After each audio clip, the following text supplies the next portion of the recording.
So the next thing that I have are a bunch of snacks that I got from the store to add on to my snack drawer. So I'm gonna do an overview of my snack drawer, and then I'm gonna go ahead and start organizing again. So I have 3 drawers for my snack drawers. My sweets up here, salties down here, and more salty snacks and miscellaneous down here. So I'm just gonna go ahead and, as you can see, there are some of them are stuffed, and some of them just need to be reorganized. And this one is just to be filled in.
So I did get my snack drawers organized. I'm going to show you a little overview of them. I'm also going to show you the rest of the drawers except for my top drawer. But I got my Nutella, added my Yum Yums, some Milanos, some Michis, more Milanos, some Harry Potter candy, some chocolate, some Parkies, and some Twizzlers, miscellaneous candy. And then the next drawer, have some Pirates Booties, Chex Mix, some more Chex Mix, some Brownie Brittles, 1 pack of Chips Ahoy, and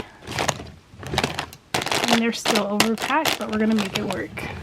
In my last drawer, I have some Bugles, some Harvest Snaps, and they're wasabi ranch flavor. I've never had this, so I'm gonna try it.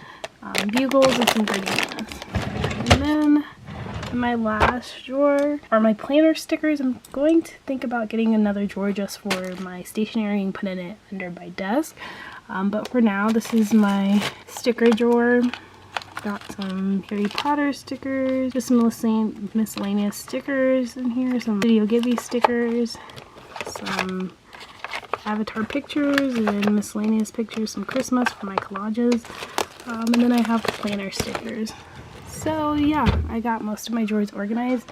I still have to do the top, but I just have to put this away. Find 2 places for these 2. It's my watch, and then I put my High Chews Mambas in these new things that are called like Pacho. Put them in a shadow box, and I'm gonna add some more on the top.